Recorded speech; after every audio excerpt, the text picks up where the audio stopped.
ओम नमः शिवाय। शिवजी सदा सहाय। ओम नमः शिवाय। गुरुजी सदा सहाय। जय गुरुजी। जब हम कोई भी भजन पूरी तरह समझकर करते हैं तो हमारा भाव अलग होता है, क्योंकि हम समझते हैं कि हम क्या पढ़ रहे हैं, हम क्या गा रहे हैं। तो आज हम ओम जय शिव ओमकारा भजन को स्टेंजा बाय स्टेंजा, दोहा बाय दोहा समझेंगे कि इसका मीनिंग क्या है। तो सबसे पहले स्टेंजा पे चलते हैं। सबसे पहला स्टेंजा और इस भजन का सबसे लास्ट स्टेंजा प्रॉब्ली सबसे इम्पॉर्टेंट है, तो मेरा रिकमेंडेशन होगा कि आप इसको लास्ट तक देखिए। और जैसा कि मैंने बोला, सबसे पहला स्टेंजा और सबसे लास्ट स्टेंजा काफ़ी ज़्यादा इम्पॉर्टेंट है। तो पहला स्टेंजा बोलता है, ओम जय शिव ओमकारा, स्वामी जय शिव ओमकारा, ब्रह्मा विष्णु सदाशिव अर्धांगी धारा। तो ये बोलता है कि भगवान शिव जो हैं वो निराकार हैं, वो ओमकार हैं, वो ध्वनि रूप में हैं, उनका कोई आकार नहीं है, लेकिन अपने आप को जन साधारण के बीच प्रकट करने के लिए, ताकि जन साधारण उसको समझ सकें, वो कई रूप में आते हैं। इसमें से सबसे पहले 3 गुण जो हैं वो सबसे ज़्यादा प्रमुख हैं और उनके बारे में पहले बात करते हैं। वो भगवान के 3 गुण हैं जो 3 रूप में भगवान अपने आप को प्रकट करते हैं। सबसे प्रमुख में से वो है ब्रह्मा मतलब सृजनकर्ता, विष्णु मतलब पालनकर्ता, एंड शिव मतलब सदाशिव मतलब कि संहार करता। तो भगवान शिव जो निराकार स्वरूप है, उनको कोई रिलेट आसानी कुछ देख नहीं सकता, लेकिन हाँ, वो जब साकार रूप में आते हैं तो इन 3 रूपों में आते हैं। इन ए वे ये तीनों के तीनों भगवान शिव के ही, भगवान ओंकार स्वरूप भगवान शिव के ही रूप हैं, ब्रह्मा विष्णु एंड सदाशिव।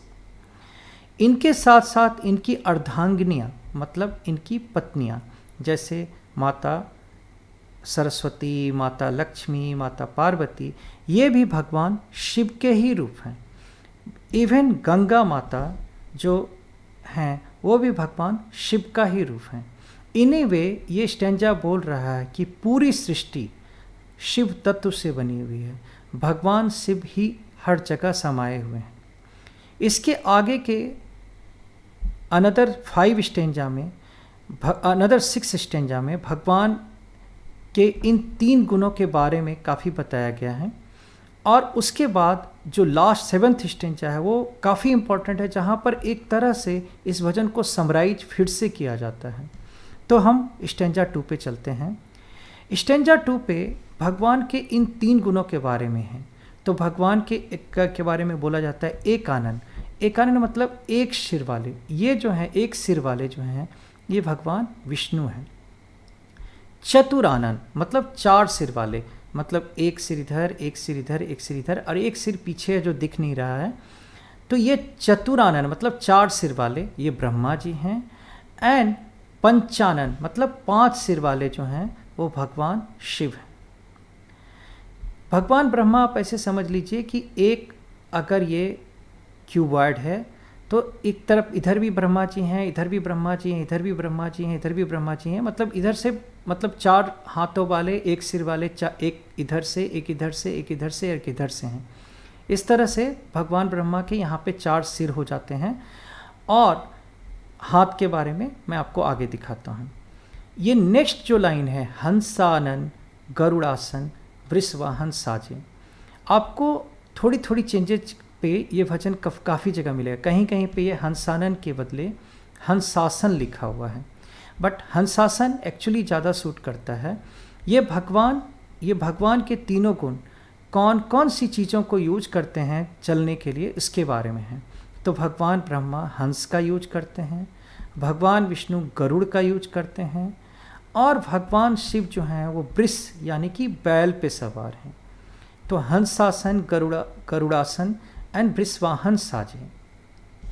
स्टेंजा 3 में भगवान के कितने हाथ हैं उसके बारे में बताया गया है कि 2 भुज। ऐसे तो भगवान विष्णु 4 हाथों से दिखाए गए हैं, बट यहाँ पर भगवान विष्णु को कृष्णा स्वरूप जैसे 2 हाथों वाला बताया गया है कि 2 भुज। और ये 4 चतुर्भुज, मतलब 4 इंटू 4, 16 भुजा, 4 चतुर्भुज। तो ये 4 चतुर्भुज कैसे आता है? तो भगवान ब्रह्मा के जैसे ये 2 हाथ इधर हैं और 2 हाथ आपके इधर हो गए, तो 4 इस तरफ हैं, उसी तरह 4 यहाँ पे हाथ हैं इस तरफ वाले स्वरूप पे, उसी तरह 4 यहाँ पर हैं और 4 इस तरफ लगे हुए हैं।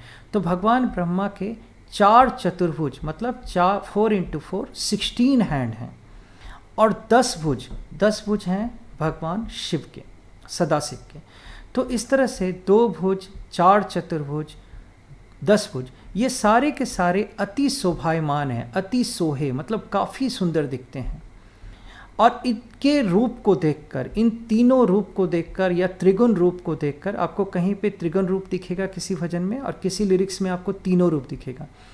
तीनों रूप देखकर जो त्रिभुवन का है, जो त्रिभुवन के सारे जन हैं वो मोहित हैं, वो सारे के सारे भगवान के इन रूपों को देखकर मोहित हैं। स्टैंजा 4 में भगवान कौन सी तरह की माला पहनते हैं उसके बारे में है। तो भगवान ब्रह्मा जो हैं वो अक्षमाला पहनते हैं, यानी कि रुद्राक्ष की माला, वो रुद्राक्ष धारण करते हैं। भगवान विष्णु जो है वो वनमाला मतलब फूलों की माला पहनते हैं। और मुंडमाला जो है वो भगवान शिव का है, भगवान शिव मुंडमाला धारण करते हैं। इसके आगे की पंक्ति में ये बताया गया कि भगवान के ये तीनों गुण क्या लगाते हैं। तो भगवान ब्रह्मा जो हैं वो चंदन लगाते हैं सिर पे, जैसे लोग चंदन लगाते हैं, चंदन। एंड भगवान विष्णु जो है मृगमद यानी कि कस्तूरी लगाते हैं। और चंदन मृगमद सोहित, भगवान ब्रह्मा के सिर पे चंदन एंड भगवान विष्णु के सिर पे मृगमद शोभा देता है। भाले शशिधारी, भाले मतलब ललाट पर, जो भगवान शिव हैं वो ललाट पर चंद्रमा धारण किए हुए हैं। चंदन मृगमद सोहे, ये चंदन मृगमद सोहे भगवान ब्रह्मा और विष्णु के लिए था, और भाले शशिधारी ये भगवान सदाशिव के लिए है। स्टेंजा 5 में भगवान के वस्त्रों के बारे में बताया गया है। श्वेतांबर मतलब भगवान ब्रह्मा जो है वो श्वेत वस्त्र धारण करते हैं, वाइट पहनते हैं। पीतांबर मतलब येलोइस होता है, भगवान विष्णु जो है वो पीतांबरधारी हैं। और बाघंबर मतलब कि टाइगर स्किन, भगवान शिव जो हैं, भगवान सदाशिव वो टाइगर स्किन धारण करते हैं, तो इसीलिए उनको बाघंबर अंगे, उनके अंग पे बाघंबर लगा हुआ है। और उसके बाद ये भगवान के साथ कौन है उनके बारे में बताया जा रहा है, जैसे सनकादिक। तो सनकादिक कौन है? 4 सनक ऋषि बताए गए हैं सृष्टि में, जो ब्रह्मा जी द्वारा बने थे, ये भगवान ब्रह्मा के साथ। गरुणादिक जो है वो भगवान विष्णु के साथ गरुड़, कहीं कहीं पे ये ब्रह्मादिक भी यूज होता है, तो आप ऐसे समझिए कि भगवान विष्णु के साथ बहुत बार ब्रह्मा जी भी आते हैं। और भूतादिक संगे, तो भगवान शिव के साथ, जो सदाशिव के साथ जो है वो भूतों की सेना है। भगवान शिव को, सदाशिव को भूतनाथ भी बोला जाता है। तो सनकादिक, गरुणादिक, भूतादिक संगे, ये तीनों देवताओं के साथ कौन रहते हैं, तीनों साकार रूप के साथ कौन रहते हैं, ये उसके बारे में है। स्टेंजा 6 में है कि भगवान के हाथ में क्या है। तो कर के मध्य मतलब, कर के मध्य मतलब हाथ में, कर मतलब हाथ, कर के मध्य कमंडल। तो भगवान ब्रह्मा के हाथ में कमंडल, कमंडल मतलब ये जो उन्होंने धारण कर रखा है। भगवान विष्णु के हाथ में चक्र, कर के मध्य कमंडल चक्र। और भगवान सदाशिव के हाथ में ये त्रिशूल धरता, ये एक ने हाथ में कमंडल, एक ने हाथ में चक्र और एक ने हाथ में त्रिशूल धारण कर रखा है। और ये नेक्स्ट इन तीनों के काम के बारे में बता रहा है। जग करता मतलब जग का सृजन करता, ये जग को बनाने वाले। जग हरता मतलब जग का संहार करने वाले। और जग पालन करता भगवान विष्णु के लिए यूज हुआ है। अब जैसा कि मैंने आपको बताया था, स्टेंजा 7 इस प्रॉब्ली भजन का सबसे ज़्यादा इम्पोर्टेंट पीस है, जो है कि ब्रह्मा विष्णु सदाशिव जानत अविवेका। जो अविवेकी हैं, जिनको पूरी समझ नहीं है, वो ब्रह्मा विष्णु सदाशिव को अलग अलग समझते हैं। इनफैक्ट शिव पुराण में भी भगवान शिव के जब दाएं भाग से ब्रह्मा जी और बाएं भाग से विष्णु होते हैं तो भगवान बोलते हैं कि हर मनुष्य को हम तीनों को एक ही समझना चाहिए और हम तीनों को समान रूप से रिस्पेक्ट करना चाहिए। जो मेरी पूजा करेगा और तुम्हारी निंदा करेगा मैं उसकी पूजा स्वीकार नहीं करूँगा। तो इन्हें वे भगवान बोल रहे हैं कि सारे के सारे मेरे रूप हैं, तो इसलिए सारों का रिस्पेक्ट करो, सारों की पूजा करो। और इसका नेक्स्ट लाइन में ये इसको पूरी क्लियर करता है, ब्रह्मा विष्णु सदा शिव जानत अविवेका। जो अविवेकी हैं उनको ये तीनों अलग दिखते हैं। वास्तव में जो प्रणवाक्षर है, मतलब जो ओमकार स्वरूप है, जो भगवान शिव का निराकार स्वरूप है, उसमें ये तीनों के तीनों एक ही हैं। प्रणवाक्षर मध्य ये तीनों ही एक, ये तीनों एक का।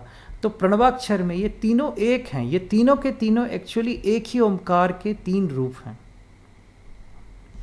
स्टेंजा 8 जो इसका लास्ट स्टेंजा है उसमें यह है कि त्रिगुण स्वामी जी की आरती जो कोई नर गावे। यहाँ पे नर का मतलब मनुष्य है, चाहे वो मेल हो या फीमेल हो। तो ये त्रिगुण भगवान शिव के ये जो तीन रूप हैं, तीन गुण हैं, सृजन, पालन एंड संहार, इनकी जो भी आरती गाता है, कहत शिवानंद स्वामी, शिवानंद इसके पोएट हैं जिन्होंने इस भजन को लिखा है।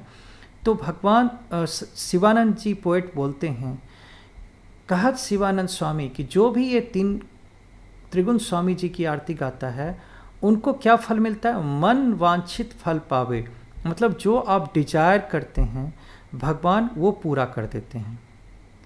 आई होप कि आपको इससे इस भजन के एक एक वर्ड की समझ आई होगी, और जब आप दूसरी बार ये भजन गाएंगे तो आपके मन में पूरी समझ होगी कि आप किस तरह से भगवान की आराधना कर रहे हैं।